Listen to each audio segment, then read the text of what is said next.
पांडुरंग परमात्म्याचं वास्तव्य कुठे आहे? त्याचा पंढरी वास.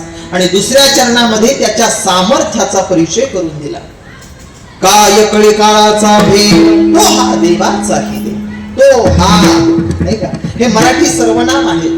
मराठी व्याकरणामध्ये 9 सर्वनाम आहेत. मी तू तो हा जो कोण काय आपण स्वतः.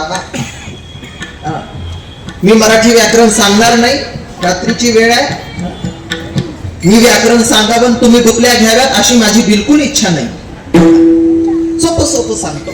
तो म्हणजे लांबचा, हा म्हणजे जवळचा. तो म्हणजे दूरदर्शक सर्वनाम, हा म्हणजे संबंधीदर्शक सर्वनाम. नाही का. ते पंतप्रधान, हे कुठले? दिल्लीतले. ते पंतप्रधान. आणि हे अमित भाऊ, हे इथले इथले आमचे, हे इथले, ते लांबचे, हे जवळचे. परमात्म्याला तो आणि हा असे 2 विशेषण सर्वनाम वापरले. तो म्हणजे कोण, हा म्हणजे कोण? तर त्याचं उत्तर असं आहे, एकेकाळी भगवंत वैकुंठात होते म्हणून तो, आणि सोलापूर जिल्ह्यातल्या पंढरपुरात आले म्हणून हा. वैकुंठीचा देव अनिला भूतळा किंवा बंड पुंडलिका बहुबरे केले निधान अनिले पंढरीसी. वैकुंठीचा हरी कान्हा यशोदेच्या घरी.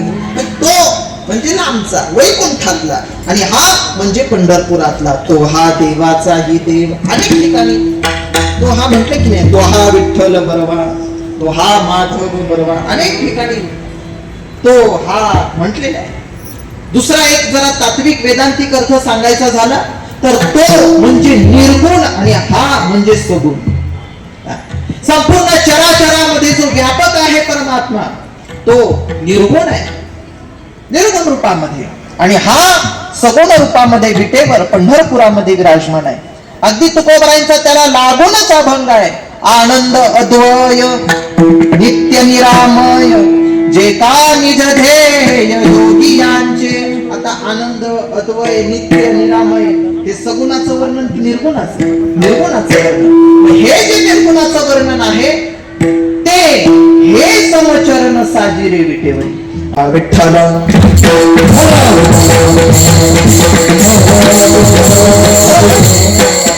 वेदाने वर्णन केलं विधिमुखाने आणि श्रुतीने वर्णन केलं निषेध मुखाने. वेद जया गाती श्रुती म्हणती नेती नेती, आम्ही ज्याचे दास आहोत तो देव वेद प्रतिपाद्य आहे. पण महाराज परिचय यथार्थ ठरत नाही. उदाहरणार्थ एखाद्या व्यक्तीचा जर आपल्याला परिचय करून घ्यायचा असेल तर ती व्यक्ती राहते कुठे, ती व्यक्ती किती सामर्थ्यशाली आहे आणि त्या व्यक्तीचे काय काय प्रमाण आहेत, एवढ्यावरून त्या व्यक्तीची ओळख होती का? नाही महाराज. उदाहरणार्थ आता आमचे अण्णा आहेत, बंशी अण्णा राहतात कुठे? बाणेरला. त्यांचं सामर्थ्य किती?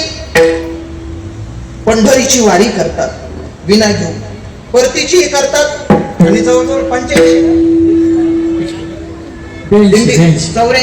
84 दिंडीमध्ये आपली बाणेर गावचे भरपूर मुरकुटे मंडळी असतात. त्या दिंडीमध्ये जातानाही पायी आणि येतानाही पायी. हे काय त्यांचं सामर्थ्य. राहतात कुठे? बाणेरला. आणि हे कोण पुरावा?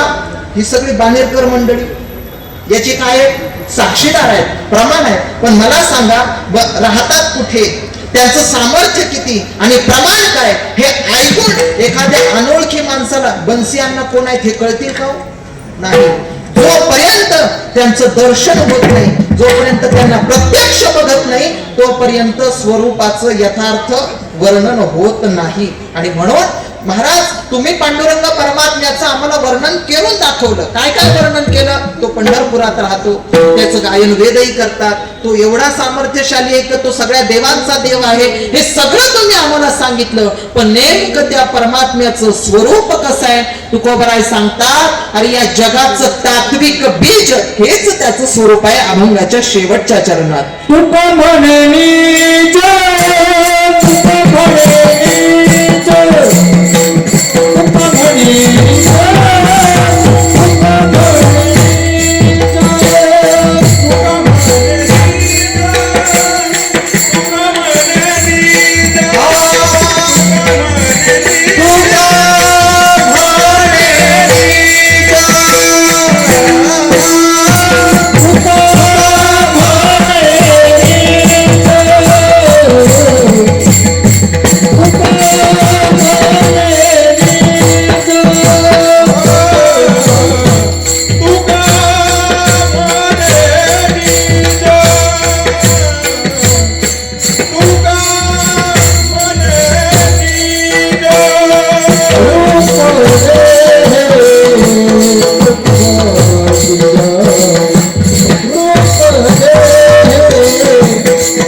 ज्ञानदेव तुकाराम